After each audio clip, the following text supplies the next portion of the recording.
On June 3rd, 1947, in a joint conference with the Congress and the Muslim League, the last Viceroy of India, Louis Mountbatten, announced the partition of India, giving the final decision of His Majesty's government as to the method by which power will be transferred from British to Indian hands. What followed was a period of absolute terror, which by some estimates saw more than 1 million people killed and over 14 million people were made to relocate.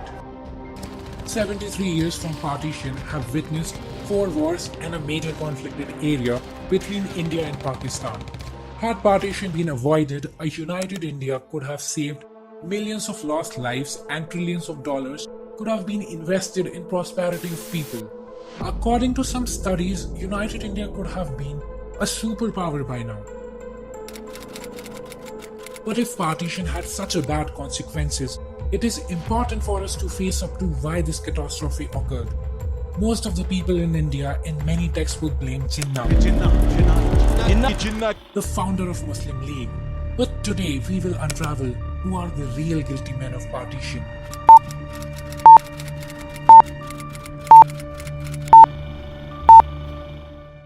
It is commonly recognized that by 1946, leaders of the Muslim League were infatuated with the idea of Pakistan without thinking through its negative consequences for the Muslims in minority provinces. Now, this was ironic both because the Muslim League was founded primarily to protect the interests of Indian Muslims in most vulnerable areas, and also because many leading figures in the League, including Jinnah himself, came from Muslim minority province. But the truth is, by the end of 19th century, a deep divide had emerged between the Hindus and the Muslims. Hindus held most of the jobs in education and lower branches of civil administration. They were comparatively streets ahead. India's Muslims, even those who never wanted a separate state, felt the need to have a greater say in governance. Part of the responsibility for this backwardness lay with the Muslims themselves, for their community lacked reformers like Raja Ram Mohan Roy, who fought against Sati. But at the same time, Congress had a lot to answer for too. After a spectacular electoral success in 1937 elections, the Congress hardly did anything to raise the confidence level of Indian Muslims in the provinces it governed.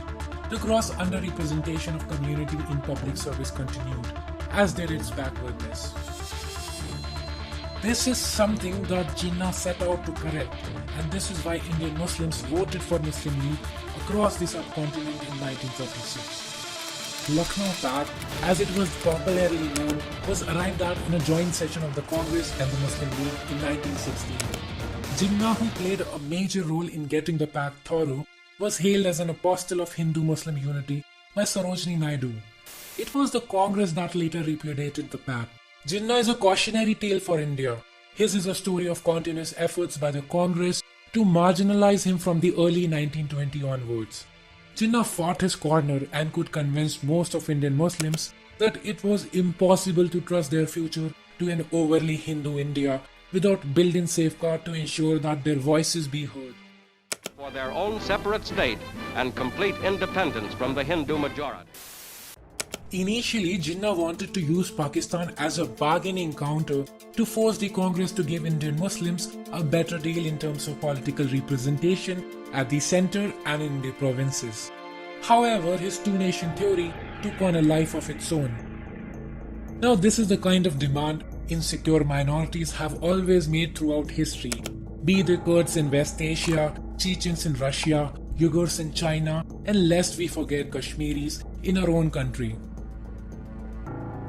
It is also not widely understood that partition also suited the Hindu nationalists in the Congress. Hindu nationalists like Sardar Vallabhbhai Patel were concerned that the national persona of independent India would not be anchored in Hindu identity, since Muslim would form more than a quarter of the population. Muslim would also be in majority in half a dozen provinces, including the 2 large provinces of Bengal and Punjab. The so-called secular Nehru eventually came to accept partition for very different reasons. He realized that neither a strong state nor a planned economy, both very dear to his heart, would be possible as long as Muslim League was in control of Muslim majority provinces, an outcome indicated by 1946 provincial elections. Nehru reluctantly concluded that it was better to hive off these provinces to prevent India remaining a weak state. It was no coincidence that Nehru torpedoed the cabinet mission plan, Britain's last effort to preserve a united but loosely federated India. The division of two provinces on the basis of religious majorities is a conclusive evidence that despite Mahatma Gandhi's opposition and that of Maulana Azad, the Congress Working Committee preferred partition on communal line to a united India. This was a clear proof that despite its proclamation to the contrary, the Congress accepted Jinnah's two-nation theory. That is why responsibility for partition is more widely shared than is commonly recognized.